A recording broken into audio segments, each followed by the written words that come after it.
Дэлхийн монголчуудын MJL радио 88.3-ыг сонсож байгаа сонсогчдод баярлалаа. 7 хоног бүрийн даваас баасан гарагт 9 цаг 10 минутанд танд хүрдэг Hot Topics нэвтрүүлэг эхлэхэд бэлэн болсон байна. За, Яманы махыг халуун дээр нүрээтэй Hot Topics нэвтрүүлгийг 3 дугаар студиэс хөтлөгч Царай Мотой болон Ааш Мотой харинаар хамтран хүргэдэг. За, найруулагчаар Борхогийн Чимбат ажиллаж байна. За, манай Hot Topics нэвтрүүлэгтээ хиймэл уян суурилсан иргэний хамгаалдаг Mongolia хамтран ажиллаж байна. За, мөн өдөр бүр сэгсрээд өдөр бүр бэлэгтэй сэгсрээд аваарай Мобиком хамтран ажиллаж байна. Өглөөний минь дарий сайхан амарсан уу? Өглөөний минь сайхан амарлаа, сайхан амар уу? Сайхан амарсан. За, Hot Topics нэвтрүүлэг. За, дэлхийд яг одоо хамгийн их хайлттай байгаа, хамгийн их сонирхол татж байгаа сэдвүүдийг илрүүлж гарч ирээд ярилцах зорилготой. За, ингийн тулд бид хоёр Google Trend платформыг ашиглаж хамгийн сүүлийн 24 цагийн турш хамгийн өндөр хайлттай байгаа сэдвүүдийг таньж илрүүлж гаргаж ирээд танд хүргэдэг. За, тэгэхээр өнөөдөр миний одоо ярих сэдвүүд сонгож авсан сэдвүүдийг танилцуулъя. Мянмар Бангкок earthquake буюу за дэлхийд даяар ер нь бол энэ Мянмар болон Бангкокт болоод байгаа газар хөдлөлттэй холбоотой хайлтууд бол хаасаг олон улс дэлхийд даяар тэргүүлж байна. За, энэ бол уг нь бол 3 сарын 28-наас хойш болсон үйл явдал. Гэхдээ үүнтэй холбоотой одоо хэдэн хүн нас орсон, яасан, нийсэн зураг гэдэг одоо энэ тэрүүгээр тарж байна. Тийм учраас үүнтэй холбоотой мэдээллийг сонгож авлаа. За, хоёр дахь хайлт нь Ghibli AI гэдэг хайлт ерөө сүүлийн 7 хоногийн турш тэргүүлж байгаа. За, энэ одоо Ghibli AI гэж юу юм бэ? За, үүнтэй холбоотой тойрсон ямар асуудлууд яригдж байгаа вэ? Сүхэгдэж байгаа вэ тухай ярина. За, 3 дахь Америк нэгдсэн улсад өчигдөр за Оросын холбооны улсаар хархан гарч амжаагүй байлээ. За, энэ магадгүй өөрсдөө бодлоготой холбоотой гэж магадгүй. Путин гэдэг хайлт Владимир Путин Оросын холбооны ерөнхийлөгч Путин гэдэг хайлт тэргүүлсэн байлээ. За, 10-20 мянган хайлтаар гарсан. За, үүнтэй холбоотой яг Путины хайлт яагаад гарч ирээд байна вэ? За, түүний аллах Путиныг алах оролдлого болсон байж магадгүй гэдэг яриа бол байгаад байгаа. За, үүнтэй холбоотой юу болсон бэ гэдэг тухай ярина. За, миний хувьд тэгэхээр тренд дээр яг одоо Англи болон Америкийн одоо трендийг Ричард Чемберлен гэдэг нэр бараг тэргүүлээд их шиг байна. Тэгэхээр Чемберлен гэж энэ хүн хэн байв? Монголчууд бид энэ хүнийг яг юугаар мэдэх вэ? За, энэ хүн бол тэнгэр твшсэн тухай мэдээлэл бол цацагдсан. Тэгэхээр энэ тухай би мэдээлэл хүргэн. За, үргэлжлүүлээд Холливуудын нэгэн одоо орчин цагийн гоо бүсгүйгээр нэрлэгдээд байгаа Сидни Свини гэдэг бүсгүй орж ирсэн тренд дээр. Тэгэхээр Сидни Свинитэй холбоотой ямар мэдээлэл одоо орж ирсэн болох уу? За, тэгээ энэ бүсгүй яагаад орчин цагийн Холливуудын хамгийн гоо бүсгүйгээр нэрлэгдээд байгаа тухай би ярьж өгөн. За, үргэлжлүүлээд Дональд Трамптай холбоотой мэдээлэл орж ирсэн. За, энэ юун тухай ярьсан бэ гэхээр Америк нэгдсэн улсын үндсэн хуулийн дагуу ерөнхийлөгч 2-оос дээш удаа одоо төрийн ерөнхийлөгчийн алба хашихаа эрхэхгүй байдаг. Эрхэцэн үндэс боломжгүй байдаг. Тэгвэл Дональд Трамп 3 дахь удаага алба хаших тухай яриад эхэлсэн байна.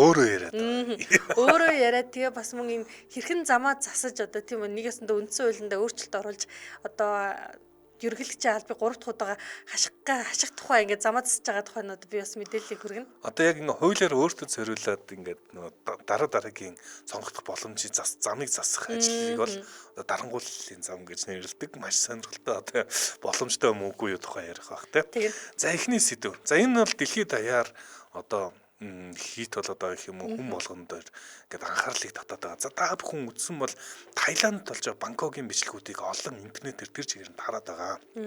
Маш өндөр барилгатай Бангкок хот бол өндөр барилгатай тэр савлаад тэр ямар амар харагддаг юм. 100 одоо эдэн давхар чинь тий өндөр барилгууд нь савлаад хамгийн гол нь энэ одоо Таиландууд чинь дулаан орон болохоор дандаа дээр усан сантай байгаад байдаг. Усан сангаас нь уснууд нь ингээд гойжол хизээр цайлгаал ах юм. Тэгээ яг ингээд зарим бичлэгүүд тэр бассейн дотор сэлжсэн хүмүүс нь тэр дотроо ингээд савлангууд ингээд гарч чадахгүй шидэгдэж гээд байдаг. Маш эвгүй нүд тальтрын бас бичлэгүүд бол явсан. За, би бол яг ингээд хүмүүсийн сэтгэл хөдлөсөн. Яа, энэ одоо бичлэг нь харагдчих. Яг ингээд одоо яажсэн чинь усан дотор сайхан сэлжсэн чинь ингээд ерөөс эдэн тийш чинь усан хаваад одоо энэ өндөр давхраас аваад шидчихэж магадгүй. Ингээд нэг тоглоомн дээр байгаа юм шиг л шүү дээ. Тэгтээ энэ барилга нь ямар юу юм бэ те? Бат бүх юм бэ. За, тэгээд бас зарим Бангкок хотын алдартай нэг юм хоёр ихэд хоорондоо холбоотой байдаг, гүүрээр холбогддог. Энд чинь өндөр барилгаас хоорондоо нэг лөө дамжиж болдог юм залгаасууд байдаг юм лээ. Тэр мөрний хүртэл хоёр тишээ савлаад салсан бас бичлэгүүд бас явж илээ. За, энэ одоо бичлэгүүд бол дандаа ихэнх нь Таиландаас орж ирээд байна. Гэхдээ энэ газар хөдлөл 3 сарын 28-нд болсон газар хөдлөлтийн төв нь Таиландд байгаагүй. Энэ илүү бага одоо газар хөдлөлт мэдрэгдсэн хэсэг нь л Таиланд. Тэгээ бидний хараад байгаа хэсэг нь хөнгөн төрлийн газар хөдлөлтөд нь бид нар хараад байгаа. Яг одоо юу нь бол газар хөдлөлтийн төв зэг нь бол Мянмарт болж байгаа. Тэгээ яагаад бид нар Мянмарын бичлэгийг бас харахгүй байгаа нь Мянмарын улс төрийн нөхцөл байдалтай бас холбоотой. Яагаад тэгэхээр Мянмар яг одоогийн байдлаар иргэний дантай байгаа гэж хэлж болно. 2021 онд хунтын дэглэмтэй байгаа. Цэргийн төрийн эргэлт хийгээд за цэргийн төргийн эргэлтийн зарим хүмүүс бас эсэргүүцээд нэгэн төрлийн бас иргэний дай маягийн зүйлт болж байгаа. За яг одоо Мянмарт яг юу болсон бэ гэдгийг харуулж байна. Энд чинь бол бүр аимшигтай байгаа тийм. За хамаг сүм, дугуйн, жижиг хэмжээтэй барилга нь тэр чигээр үнсэн номер одоо товрог болж байгаа. Одоогийн байдлаар BBC-гийн гаргасан мэдээллээр бол ингэсэн байна. Мянмарын газар хөдлөлтөнд 1700 гаруй хүн нас орсон байна гэсэн ийм тооцоо байгаа юм байна. Америк нэгдсэн улсаас гаргаж байгаа одоо яг энэ газар хөдлөлтөд холбоотой гаргадаг агентлагаас нь гаргаж байгаа тооцоор бол энэ тоо бол 10,000 давнаа гэж нас орсон хүмүүсийн тоо. Тэгээ яг одоо аврах ажиллагаа явагдаж байгаа юм билээ. Үнэхээр өр одоо өвдөм зураг дүр зургууд харагдчихлаа. Тин ч одоо хүүхдүүд ингээ гарна гараад ирсэн. Аварч чадахгүй. Тэрийг одоо нүцгэн гараараа л тэрэндээ тэнцэж байгаа байхгүй тий. Одоо нүцгэн гараараа ухаад одоо тэгээ тэр одоо нуранганд орсон хүүхдүүдийг чинь гаргаж авч чадахгүй, хүмүүсийг гаргаж авч чадахгүй. Маш хэцүү дүр зурагтай ийм байдал харагдаж байна. За Мянмар улс бол 50 сая хүнтэй ийм зүүн өмнөд Азийн улсаа тэгээд яг одоогоор цэргийн одоо дэглэм, хунтын дэглэмтэй баг зэрэг дайнтай байгаа энэ хэцүү газар хүнд хэцүү ядж яхад яар гэхчээр нэмээд одоо ийм хүнд хэцүү газар хөдлөлт болж бас их арт түмнийг нэг зовлон нөмөрч байна. Өөрхий Мянмарын яг төв нутгийн тэр Мандалай гэдэг одоо муж хавцаа газар хөдлөлт болсон тийм үү. Тэнгүүд бидний одоо үзээд байгаа тэр Бангкокт болоод байгаа тэр барилга савлаад байгаа бичлэгүүд чинь газар хөдлөлтийн дараагийн афтер шок буюу дараагийн чичиргээ тийм үү. Зориулт те. Тэгсэн чинь тэр чинь яг төв цэгээс 1200 гаруй км-ийн цаана тэгж хүчтэй мэдрэгдэж байгаа юм чинь төв цэг ямар амар орвонгоороо эргэжсэн бол гэж бодонгууд одоо тэгээ ягаад энэ Мянмарын талаар ингээд нөгөө бүтэн мэдээлэл ч юм уу бүтэн ингээд зураг хөрөг бичлэг цэцэгдэхгүй тэр нөгөө хунтын дэглэмийн бас хүмүүс яг энэ нөгөө дотооддоо ингээд те төрийн дэглэм нь гадагшаага мэдээлэл цацхыг бас ингээд харцсангууд тийм цензуртай хандаад байна уу гэсэн тийм байдал бас битсэн байлээ. Хунтын дэглэм болохоор энэ чинь одоо харилцаа холбоогоо бүр захирдаг гэдэг. Би бас хэд хэдэн Мянмар найзтай эднээс бол өөртөө ярьж илээ. Энэ хунтын дэглэм бол харилцаа холбоо заримдаа шаардлагатай үед интернетийн унтраачдаг. Тэгээд ер нь бол мэдээллийг байнгын хянждаг. Тэгэхээр үүнтэй холбоотойгоор Мянмараас ер нь бол яг ямар нөхцөл байдал яг бодит байдал ямар байна гэдгийг одоо яаж чадахгүй нэ тодорхойлж чадахгүй байна. За одоогоор л 1700 гэдэг болохоос 10,000 бол дор хаяж одоо ингээд 10,000 хүн амнаас алдсан байхаа гэсэн таамаг төшөөлөд байгаа юм билээ. За энэ одоо Мянмарын 2 дахь том хотын хотоос 100 км-ийн зайд яг энэ эпицентр гэж нэрлэдэг үл газар хөдлөлтийн төв цэг нь болсон юм билээ. Тэгэхээр хамгийн их өртсөн одоо хот нь бол энэ 2 дахь том хот нь байгаад байна те. Мянмарын. Тэнгүүд одоо энэ нөгөө хунтын дэглэм гээл бид хоёр яриад байна шүү дээ. Гол нь эн чинь тийм үү бүр ингээд байгалийн үнэхээр гамшиг болчиход байна тий. Тэр олон мянган хүний амь нас ингээд одоо бүр ингээд одоо хохирчоод байхад хунтын дэглэм нь одоо тэр ардчилсан босгочдынхаа эсрэг цэргийн ингээд нөгөө агаарын цогцолтой өргөжлүүлэн өгсөөр байна гэдэг мэдээлэл цэцэгдээд байгаа байхгүй. Тэгэхээр эн чинь одоо тэр чи одоо за би хунтын дэглэм тогтоод 4 жил юм уу 5 жил болж байна тий. Энэ хооронд 4 жил үү 5 дахь жил зүг орж байгаа юм тий.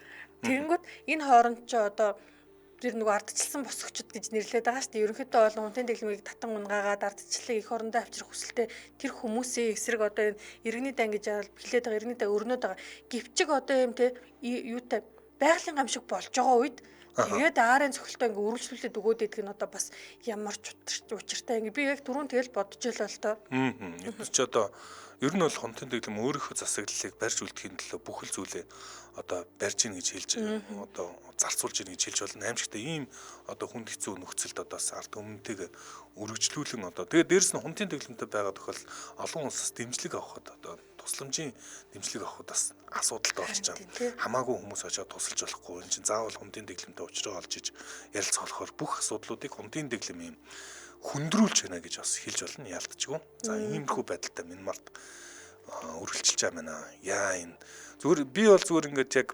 Таиландаас ирсэн зургуудыг харахад л Таиландд ямар хүчтэй газар хөдлсөн юм бэ. Тэгэхээр одоо Мянмарт одоо мэдэгдэж байгаагаар бол бүр ингээд үнэхээр аимшигтай зүйл болсон одоор л тодорхой байна те. За хэрсүү ихч суура цэргийн төрийн эргэлт хизээд сайн юмд хүргэж байсан түүх байхгүй л дээ гэсэн байна. Бат Мянмарын хундын дэглэм манай хоёр хөрштэй найрсаг харилцаатай дайн байлдаантай манай хойд хөрш МЧС-ийн аврагчдын Мянмар руу илгээж байх шиг байна. Яг зөв Мянмарын хундын дэглэмд бол нэг хэд хэдэн улсууд одоо тусламжийн гараа сунгасан байгаа. За тэдгээрийн донд бол Хятад улс орж ийн, Орос улс орж ийн. За энтгэг бас тусламжийн гараа сунгасан байна гэж ярьж илээ. Бусдууд нь бол тусламжийн гараа сунгах гэж оролдож байгаа боловч хундын дэглэмтэй уулзрахад бас жоохон хүндрэлтэй байна. За хамтран ажиллагчид танилцуулъя. За манай Hot Topics нэвтрүүлэгтээ хиймэл оюун суурилсан иргэний хамгаалдаг E-Mongolia хамтран ажиллаж байна. За E-Mongolia-гийн тухай ингээд манай одоо нэвтрүүлгийн хамтран ажиллагчаар ордог. Бид хоёрын хувьд болохоор өнөөдөр хүүхдийнхаа вакцины мэдээллийг хялбархан шалгаарай гэдэг энэ мэдээллийг хүргэх гэж байна. За эцэг эхчүүд та бүхэн хүүхдийнхээ улаан борхон, гархан авдар, улаанууд болон бусад товлолт дархлаажуулалтад хамрагдсан эсхийг E-Mongolia системээс хурдан цагаал руу шалгах боломжтой. Дахин сануулж байна. Энийг гэхдээ би одоо ингээл хүүхдийн нөгөө нэг дэвтэр гэж байдаг шүү дээ. Тэрэн дээр товлолт вакцинуудыг бол хийлгэснээр санаад байна л да. Баг юу хийлгэснээр баг санахгүй хэмжээний л болсон байна л да. Одоо 4 настад нэг хийдэг, 9 нас сартад нэг хийдэг.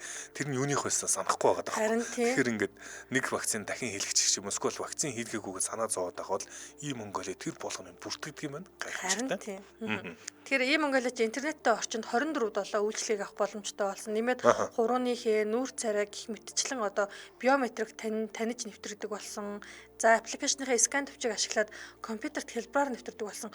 Өмнө нөгөө нэвтрийг л тэгээд оронгууд 1392 лөө тийшээ нэг дугаар юу тоо явуул гэл нэг жоохон төрөлтэй байгаад исэн шүү дээ. Тэгсэн чи одоо болохоор шууд утсан дээрээ хуруугаад дарж нэвтрэнгүүтээ нөгөөдгөө компьютер дээрээс скан уншуулаад шууд нэвтрэн тэгэхээр бол бас хэлбэрчилсэн байна л да. Бүр хэлбэршүүлээд амар болж байна. За ер нь бол E-Mongolia зүгээр ийм нийгмийн даатгалын одоо мэдээлэлээ авах ч юм уу иймэрхүү төрлийн үйлчлэгийг авахд бол яг үнэндээ бол маш хүндрэлтэй байдаг. E-Mongolia зүгээр л ашиглахад маш их талархсан бол нэмээд E-Mongolia ингээд янз янзын байдлаар бидний амьдралыг бас хөнгөвчлсөн алхмуудыг хийсээр байна. За өнөөдөр бол одоо хүүхдийнхээ вакцины одоо юг түүхийг таас E-Mongolia-аар харж болтгийг инхүү дахин сануулж байна. За тэгэхээр систем нэвтрсэн төхөөрөмжийн хандлтын түүхүүдийг харж бас болж байна. Тэгэхээр таны өмнөөс бас хэнийг нэвтэрсэн ч юм билүү тэрийг нь бас хянаж болдог. За шөнийн гурван буюу dark mode гэж байдаг. Энийг та идэвхжүүлэх боломжтой. За яаралтай төргөн тусламжийн дуудлагыг ч та E-Mongolia-гаар дамжуулж хийх боломжтой. Дуу хоолой ашиглан үйлчлэгээ хайх бас боломж нэмэгдсэн. Энэ юу гоё юм те. Би ч залхуу болохоор уцруугаа яриад сууждаг шүү дээ. За миний иргэний даатгалыг нийгмийн даатгалын дэвтрийг бэлдээд гэж ингээл хайх нь шүү дээ. За тэгэхээр ажлаа бүтээхдээ туслах багц үйлчлэгнүүд бас байгаа. E-Mongolia аппликейшнаа та хэрвээ татаж аваагүй бол татаж аваарай. За бэдэг ойр ашиглааг бол дотор нь байгаа бас ямар зүйл нэмэгдсэн байгааг нь сонирхох боломжтой болжээ. EMA.gov гэдэг аль биесний вебсайт нэгаа та бүхэн ийш ороод дэлгэрэнгүй мэдээллийг аваарай, бас ашиглаарай. Харин хэрвээ танд E-Mongolia таалагдж бол E-Mongolia гэдэг аль биесний бас Facebook пэйж нэгаа та энэ лүү нараад лайк дараарай. Утсаар мэдээлэл авъя гэвэл 7711 1197 7711 1197 гэдэг дуурсах байна. За манай Hot Topics нэвтрүүлэгтээ хиймэл оюун суурилсан иргэний хамгаалдаг E-Mongolia хамтран ажиллаа. Баярлалаа. Баярлалаа. Зя Hot Topics нэвтрүүлэг үргэлжлэж байна. Дараагийн мэдээллүүд бүгдээр орцгоно. За яг Америкийн тренд дээр түрүүн найруулагч өгөхөд харагдаж илээ. Нэгдүгээр Ричард Чемберлен гэдэг нэр ороод ирсэн. Энэ хүнийг одоо чийж бийч ер нь ингээд одоо бид хэдийн үеийнхэн болон өмнөх үеийнхэн сайн тань. За Ричард Чемберлен гэдэг нэр 13 цагийн өмнөөс идэвхтэйгээр 1000% өсөлттэйгээр 200,000 хүн хайсан байна л да. Энэ хин гэдэг хүн бэ гэдгийг одоо би ярьж өгье. Өргөс торны шувуухай гэдэг киног санаж байна. Тэр шин кокос нэслэл юу лээ? За би өргөс торны шуухай ангууд нэг тийм юм орж иж байгаа үстэй. За энэ кино үндсээ телевизээр гарч ирсэн. Одоо би ухаан орсон байсныг бодоход 1990 онд гарсан байна. Ямар хожуу ухаан орд юм ба. Ингээд настай үнтэй зүг нэвтрүүлэх хөдөлгөөр насны ялгаа гараад их юм аа. За киноны бодлохоор 1983 онд гарсан. За өргөс торны шуухай гэдэг нэг тийм ламтантай, санвартантай. Санвартан болохоор өөрийн тэр нэг одоо тэр нэг ойрхон байдаг гэр бүлийн нэг залуухан бүсгүүд ингээд сэтгэл алдраад за шашнаа сонгох уу хайр дурлалаа сонгох уу гэдэг ийм үйл явдалтай санагдаад байна л та. За тэгэхээр манайхан таньж байгаа бол хэлээрээ заяа. Би болохоор нөгөө нэг хүүхэд тахтаал үзчихсэн. Би энэ ламайг бүр өстө хуг крашлаа гэдэг шиг болоо зэ. Жоох юм бичиж. Тэгжсэн тэгсэн. За яа нуучлаарай. Тэгээд энэ ламтан маань яг үнэ ярьсан уу? Үгүй энэ одоо 90 настайдаа таалт өгсөн тухай мэдээг би хүргэх гэж байгаа. Тэгээд хүүхэд настай дурсамж орж ирээд ингээд ярьчлаа. Сэтгэл хөдлөд ярьсан. Сэтгэл хөдлөө ярьчлаа уучлаарай. За Ричард Чемберленийн хувьд 1960-аад оноос одоо энэ ангаахын одоо эмнэлгийн ингээд драм буюу олон ангит кино Доктор Килдер гэдэг нэртэй киноор алдаршаад за тэгээд дараа нь нөгөө алдарт Шоган гэдэг цувралаар Шоган тоглосон юм билээ. Анхны одоо сая гараад нэг тийм юу тесрэлт тэгээд байгаа Шоганы өмнөх хувилбар гэсэн үг юм билээ л дээ. 80 оны Шоган тоглож исэн юм байна тий. За тэгээд Юли Цезар гэдэг кинонд Октавианы дүрийг бүтээжсэн одоо нөгөө юу Роми эзэнт гүрнийг үүсгэн байгуулагч Августус тийм.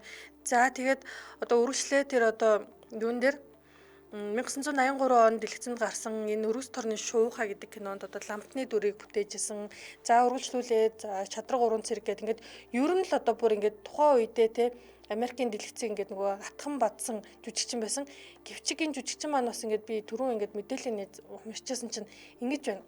За одоо 25 сая долларын хэн залгамжлах, өв залгамжлах вэ гэдэг тийм ингээд одоо нас урангууд нь ингээд тэр барууны шарын эвлэл болохоор бичээд эхэлж байна л та. За Энэ хүн маань өөрөө 25 сая долларыг хөрөнгөтэй байжгаад 90 наснда за тэгээ насныхаа жамаар таалт өгсөн.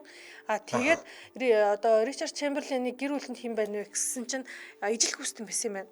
за тэгээд ингээд хүнтэй гэрлээгүй, эмэгтэй хүнтэй гэсэн үг. Хүүхэдтэй болоогүй. Тэнгүүд 1977 оноос хамтран амьдэрсэн одоо нөхөр нь гэх юм уу энэ хүн одоо яг хөрөнгийн ингээд Мартин Раббит гэдэг хүн залгамжилж байгаа юм байна гэсэн ийм мэдээлэл бас давхар ингээд цэцэгдэжээ. За.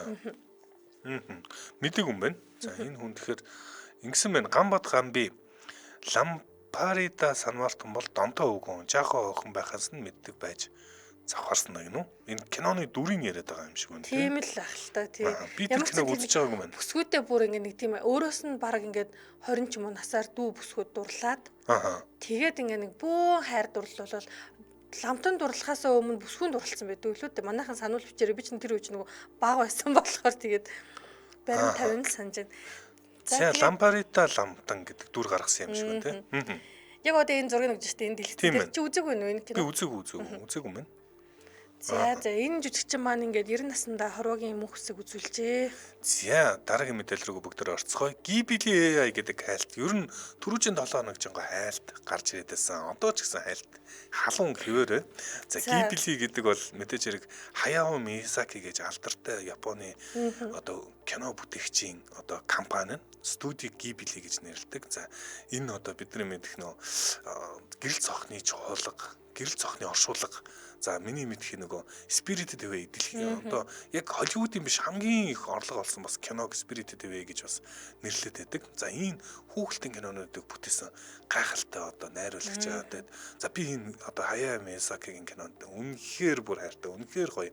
За тэгээд тэр нөгөө зурсан зургийн стил гэж байгаа шүү дээ. Энэ Ghibli гэдэг одоо студийн одоо юугаа хүүхэлдэйн киногоо зурах стил гэж байдаг. За яг энэ стилийн дагуу та дуртай зураг ChatGPT рүү оруулаад өөрийн зураг болгож гаргаж авч болоод лээ. Би бүр өөрөө бас хэд хэдэн зураг хийж үзсэн.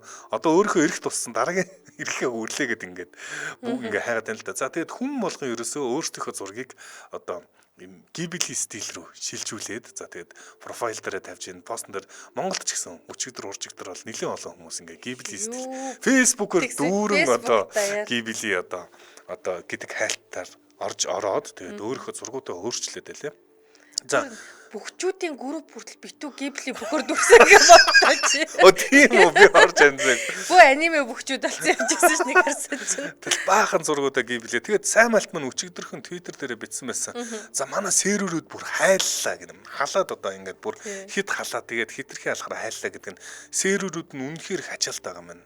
ChatGPT-гийн одоо серверүүд гэсэн. За энэ дундаа би хит хитэн AI-уудыг сонирхож үзсэн. ChatGPT хамгийн супер гаргаж ирлээ. Гэтэ гаргахад үнэхээр бүр итгэмээргүй нарийн гаргаж ирлээ. За одоо жишээ нь би ингээд охинтойгоо авсан зургийг тавингууд миний футболкон дээр байгаа энэ логог энэ маш наривчлалтайгаар ингээд яг тэр стил рүү хөрвүүлсэн. Цаанаага зүгээр л нэг жижигэн одоо деталууд байгаа шүү дээ. Цаанаага хүүхэлтийг нь хүртэл ингээд яг хойргож мөрөгцсөн. Бүр үнэхээр бүр солиорчж байна. Энэ AI-ууд бүр амар болчих. За энэ одоо асуудал мэдээж хэрэг бас дагуулж байгаа. Асуудал дагуулж байгаа. Ер нь бол трендер бол Ghibli AI гэдэг хайлт бол их байсаар байгаа. За энэ юг дагуулдаг гэхээр оюуны өмчийн асуудал одоо дагуулж байна. За олон хүмүүс одоо энэ AI ингэж их одоо гибели шиг юм гайхамшигтай зургийг бүтээдэг болсонд бас яг урлаг бүтээгчд бол их санаа зовж байгаа. Тэгжсэн. Хаяо Миязаки бол өөрөө энэ бол одоо доромжлол энэ одоо юу AI ингэж хөгжих нь бол одоо яг урлагийг одоо үгүй хийж байгаа өхүүлж байгаа асуудал. За зарим хүмүүс бол одоо энэ Солонгосын Хани Козиг Care гэдэг сайт дээр гарсан бол Хаяо Миязаки ChatGPT-г шүүхт өгч магадгүй оюуны хэмжээ асуудлаар шүүхт өгч магадгүй гэсэн ийм яриа бас яригдчихлээ. За тэгэхээр энэ бол одоо ингээд тэр одоо яг стилийг гаргаж авахгүй ч асар их цаг хугацаа олон ингээд зүйлийг уран бүтээлч зарцуулж хахад зүгээр нэг хүн дурын хүн зүгээр бичээд л тийм зураг гаргуулчихаар бүр ингээд тэр хүний хөдөлмөрийг ингээд үнгүүдүүлж байгаа гэх юм уу. За ийм одоо нөгөө талын асуудал нь ийм асуудал үүсгээд байгаа. За тэгээд энэ дээр бол одоо юу Хаяо Миязаки яах вэ гэдэг бол ингээд асуудал нөгөө талаас ингээд яригдаад байгаа юм байна. Энэ найруулагч өгчлөө чи хардаа. За Энэ яаж байгаа юм бэ гэсэн. Одоо нөгөө бүхчүүд ингээд юу аниме болсон ингээд юу гибли болсон яваад ингэ биелсэн шүү дээ. Яг тэр зургийг өгчлөө. Тэгэхээр энэ одоо ингээ харахаар ингээд одоо жишээ нь AI хиймэл оюунч одоо Монгол дээлийг ойлгох үгүй юу гэдэг дээр бүр ингээд тийм байна тийм. Дээлний ингээд нөгөө юунуудыг хүртэл одоо ингээд нарийн гаргаад байгаа байхгүй тий.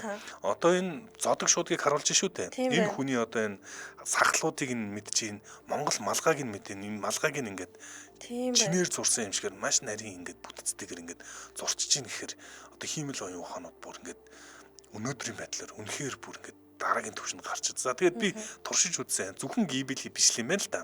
Simpson стайлаар болох, Disney стайлаар болох бүгднийг энэ одоо дүр дээр юу, зураг дээр юу байгаа гэдгийг таниад яг тэр лөө хөрвүүлээд байгаа байхгүй. Тэгэхээр энэ одоо зургийг бүрэн сайн таниад малгай, детальтай бүгднийг ингээд уншаад байна л гэсэн. Ер нь бол хиймэл оюун ийм болж байна. За энэ бол бас нэгэн төрлийн бас амар ч юм шиг бас санагдулж байгаа. За та бүхэн бас мэдээж хэрэг үзэх л ах одоо гибели стилээр ихэнх нь одоо өөрийнхөө зургийг янз янзын зургийг юм гибели стил рүү хөрвүүлж үзсэн баг. Гэтэ үзээгүйнийг нь үзвэл бас ангаах байхаа. Би тэгтээ бас өчтөр нэг юм уншсан шүү дээ. Яг хүмүүс шуурал байсан л да. Тэр шуурган дундуур энэ ChatGPT рүү бас хамаагүй зураг өгөх нь зөв буруу юу гэдэг дээр энэ аюулгүй байдал дээр те анхаарч үзээрэй хүмүүсээ гэсэн нэг тийм анхааруулга харсан. За яг энэ дээр нэрээ холбоотой нэг мэдээлэл нэмээд ChatGPT нэг нь хэрэгцснийх. ChatGPT, ChatGPT гэдээ бас энэ ChatGPT хиймэл оюун ухаантай холбоотой мэдээлэл хүргэдэг нэг хүн байдаг. За тэр өөрийнхөө TikTok хуудасна юу гэж мэдгэсэн бэ гэхээр ChatGPT буюу OpenAI өөрсдөө худалдааны байгууллага худалдааны байгууллага, бизнесийн байгууллага гэдгээ зарлцсан гэж байгаа. За энэ хүртэл OpenAI-д яагаад Elon Musk мөнгө өгсөн бэ гэхээр энэ бол төрийн бус байгууллага буюу ашигын төлөө биш байгууллага байсан. Энэ зүгээр цэвэр судалгааны зорилттой байгууллага байсан. Одоо ChatGPT худалдааны байгууллага болчихно гэдэг чинь мөнгө олж эхэлнэ гэсэн. Мөнгө олоод мөнгөө илүү их болохын төлөө юу ч хийхээс боцохгүй болж эхэлнэ. Тэгэхээр ChatGPT магадгүй маш том компаниудыг худалдаж авч эхэлнэ.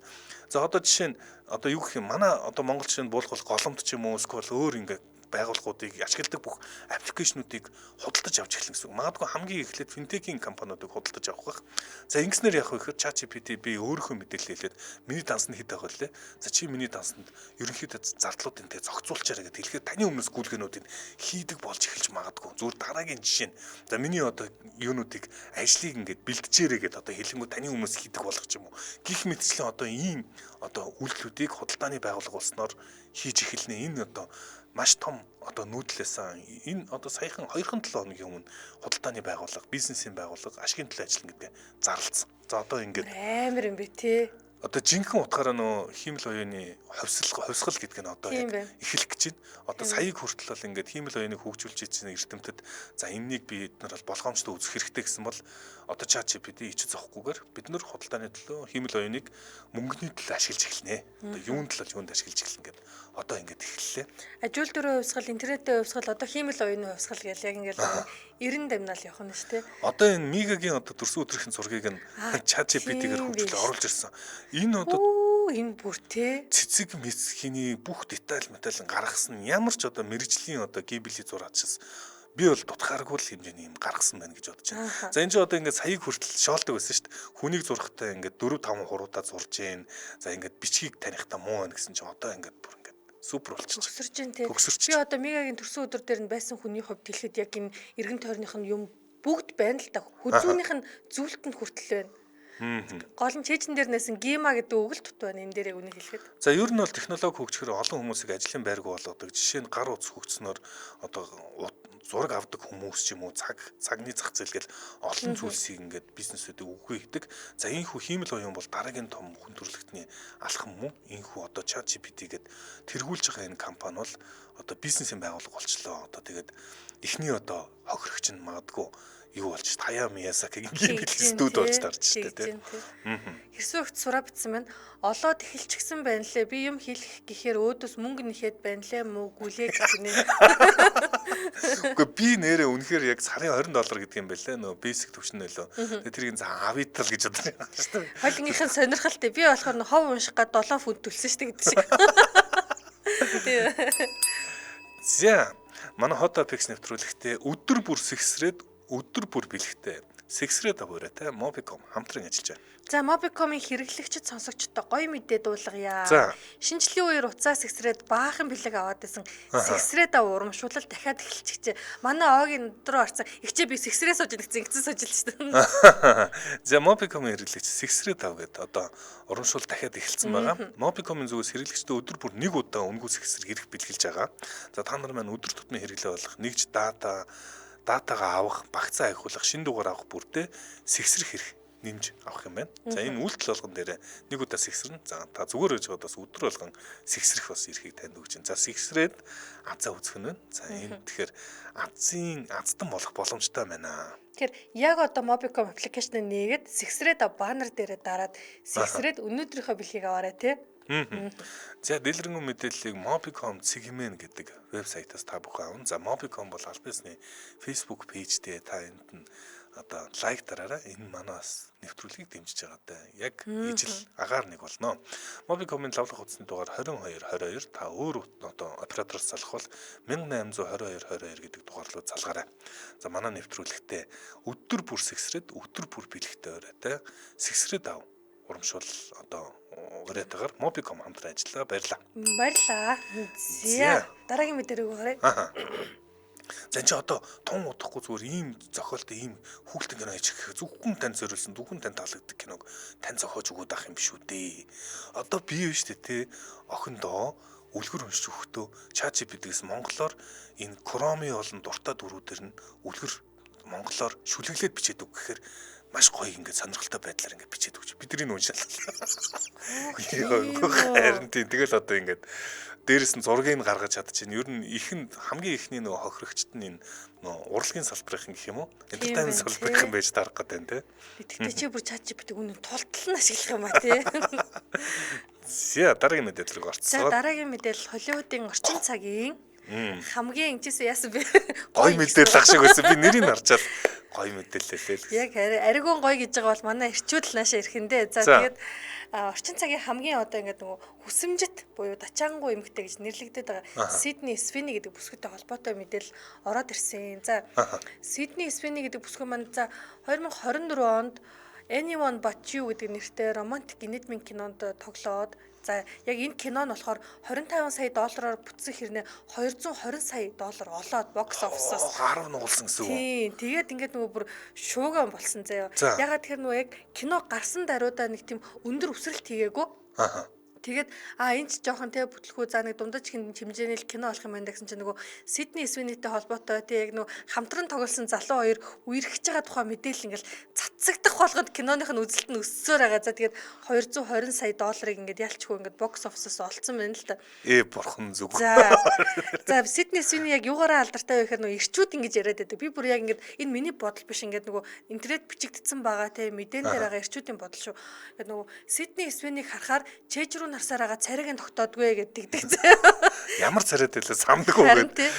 Юу л тэгсэн чинь нэрээ энэ ямар амар зураг вэ те.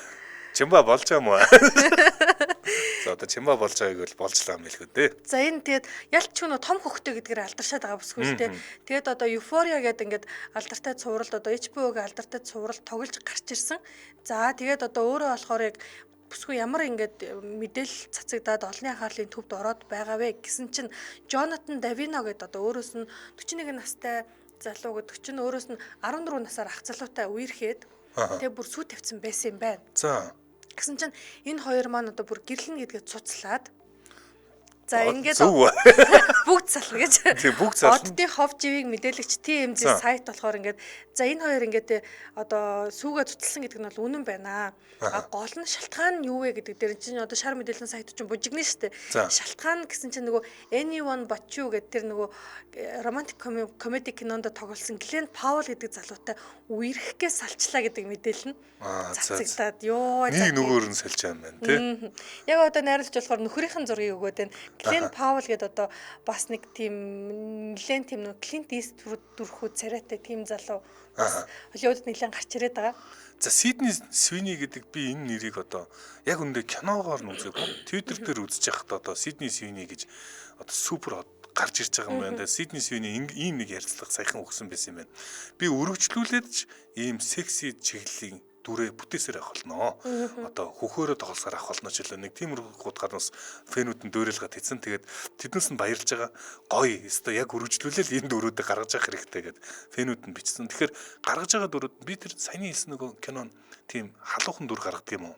Тийм, ерөнхийдөө бол тэгэл романтик комеди ихэр тэгэл ойлгомжтой л доо. Халуухан дүр гаргадаг. За тэгээд тэрийг нь үзгээл одоо хүмүүс үзээд байна гэсэн үг шүү дээ, тий.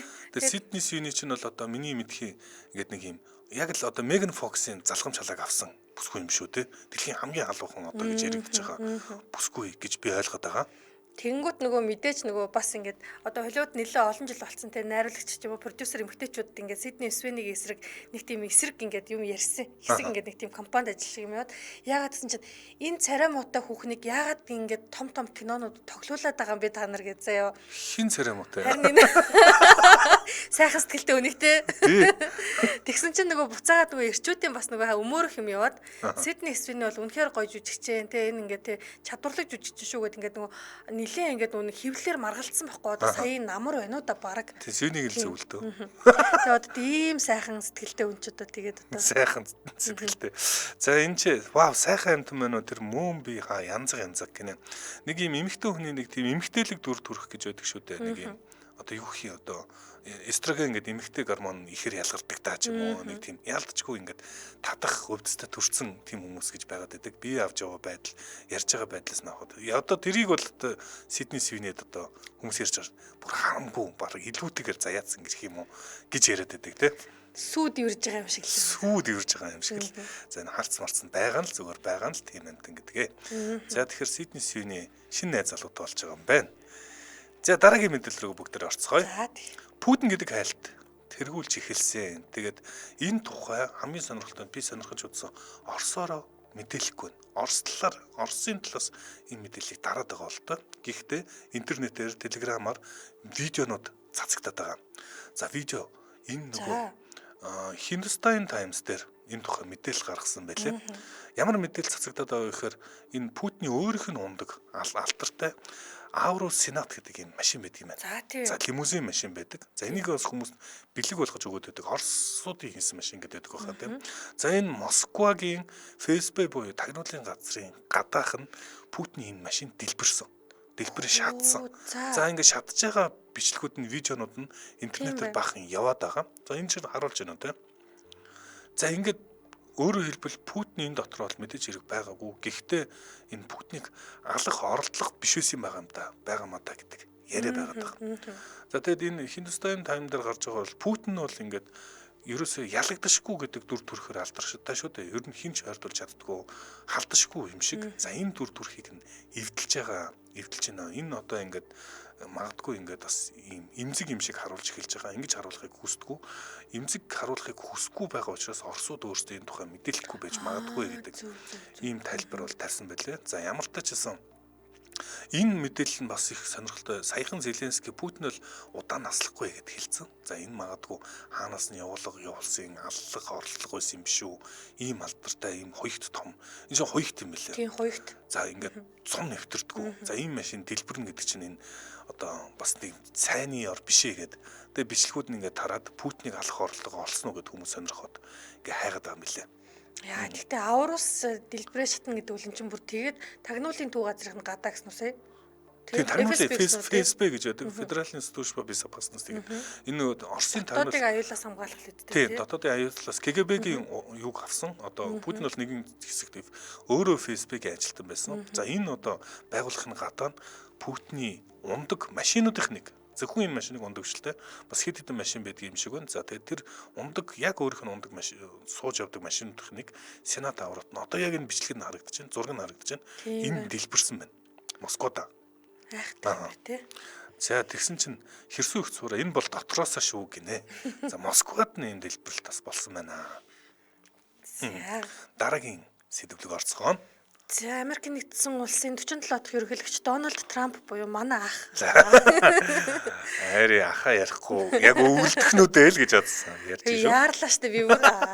За Америк нэгдсэн улсын үндсэн хуулийн 1951 онд одоо бүх ингээд те муж улсууд нь гарын үсэг зурж баталгаажснаар үндсэн хуульдаа одоо нэмэгдсэн 22 дугаар нэмэлт зүйл гэж байд юм байна. За энэ зүйл дээр болохоор нэгдсэн улсын ерөнхийлөгч хоёроос олон удаа одоо яг бүрэн эрхийн хугацаа хэрэгжүүлээд ингээд ерөнхийлөгчийн албыг хаших эрхгүй гэж заасан байт юм байна л да. А гэвчиг Дональд Трамп ингээд энэ тэнд очил ярилцлага өгөх болгонд за тэгээ 3 дахь та ерөнхийлөгч болно л доо хийх нэг ямар нэг янз бүрийн арга байгаа гэх мэтчлэн ингээд ярилцлага өгөөд байсан. Санаа өгöd байгаа юм тий. Санаа өгөөд байсан. За тэгсэн чи яг бас нэг иймэрхүү ярилцлагын үеэр NBC News-ийн одоо сэтгүүлч Кристен Велкер гэдэг бүсгүй одоо бүтэнсээ өдөр асууж л тээ. За та ингээд те энэ одоо 22 дугаар нэмэлт зүйлийг ингээд өөрчлөх боломжтой юм уу? Ер нь яаж одоо өөрөө ингээд те ерөнхийлөгч ингээд 3 дахь бүрийн эрхийг хэрэгжүүлнэ гэж ингээд санаа гаргаад байгаа юм бэ гэж асууж л тээ. За тэгсэн чинь өөрөө болохоор юу яаж вэ? Ер нь бол хийх арга бол байгаа гэдэг хариулт өгсөн. Санаа байгаад байсан санаа шүү дээ. Тэнгүүд Кристен Велкер ингэж асууж л тээ. За тэгвэл 2028 оны ерөнхийлөгчийн сонгуульд та одоо байгаа дид ерөнхийлөгч JD Vance-д нэр дэвшүүлээд өөрөө ингээд доотлолтон те дид ерөнхийлөгч болоод заяа. Одоо нөгөө Путин Медведев хоёрыг санаж байна. Нэг байраа сольдог да. Тэр шиг ингээд та тэгээ ингээд те нөгөө одоо бамбра JD Vance-д нэг түр атгуулж агаад буцаад өөрөө 3 дахь удаага ерөнхийлөгч болох гэж байна уу гэсэн чинь тэр талаар би юм ярмааргүй. Тэгтээ бол арга байгаа гэж хариулсан байгаа байхгүй юу? Тэгэхээр одоо хэрвээ ингэж энэ л да одоо CNN-ийн мэдээг дэлгэцэн хараа сууж байна. Тэгэхээр ингээд Теннесси мужаас гарч ирсэн бүгд найрамдах намын гишүүн Энди Оглс гэдэг хүн 22 дугаар одоо нэмэлт зүйлийг өөрчлөх талаар хуулийн төсөл өргөн барьсан байна. Ерөнхийдөө ингээд намынхан нэгтэй ингээд одоо чинь ингээд Трампыг үзэн ядагчдаг Трампаар ингээд донтогсод гэдэг нэртэй өвчмөнтэй болгоё гэдэг нэг тийм хуулийн төсөл санаачилсан тухай ярьж ирсэн шүү дээ. Тэр хүн нүү те? Гүг өөр хүн. Тэгээд тус тустай энэ тэнд ингээд Трампт ингээд нөгөө бүгд найрамдах намынхан ялчгүй нэг тийм өөрийнх нь ингээд хэрэгтэй байж болох ингээд одоо хуулийн төслүүдийг санаачилж өргөн төвшүүлээд байна л да. За хэрвээ 22 дугаар зүйл заалтыг нэмэлт үйлчлэлтийг өөрчлөх гэх юм бол заяа. Муж улсуудын 45% нь зөвшөөрсөн байх хэрэгтэй заяа. Нэмээд одоо төлөөлөгчдийн танхим болон сенатын чуулган гэдэг хоёр газар байгаа шүү дээ. Энэ хоёроос хоёулангаас нь бас 70 гаруй хувийн гэдэг нэг зөвшөөрсөн гэдэг тийм одоо саналаа авсан байх хэвээр. Ингэжиж 22 дугаар зүйл залтыг өөрчлөх буюу Дональд Трамп дараагийн удаа 3 дахь удаага ерөнхийлөгчөөр ингээд хэрвээ ингээд нэр дэвшээ заяа сонгох боломжтой гэж байгаа байхгүй юу. Тэгэхээр ер нь огт боломжгүй биш боломжтой гэдэг юм. Дональд Трамп ч 79 настай юм байна шүү дээ. 79 настай 28 онд ерөнхийлөгч болоод 32 он хүртэл байна гэвэл чи одоо 86 хүртэл ерөнхийлөгчөөр байх гэдэг юм байна шүү дээ. Тухай ярьж байгаа хидтэй буулаа. Байден ч нэг Дональд Трампаас 4 ах байгаад байдаг болоо. За ер нь бас л нэлээ өндөр настай хүмүүс Америк нэгдсэн улсын ерөнхийлөгчөөр сонгогдоод байна те. За энэ хүрээд манай өнөөдрийн топ hot topics нэвтрүүлэг өндөрлөх болсон байна. За манай hot topics нэвтрүүлэгтээ хиймэл оюун суурилсан иргэний хамгаалтыг ийм Монголиа за мөн өдөр бүр сэгсрээд өдөр бүр бэлэгтээ сэгсрээд аваараагаар Мопиком хамтран ажиллаа сонсогчдоо өргөжлүүлээд радио мэдээгээ хүлээн аваарай. 10 цаг 10 минутаас манай эфир хөгжим төд нэвтрүүлгээр үргэлжлэх болно. Баярлалаа. Баярлалаа Царамута.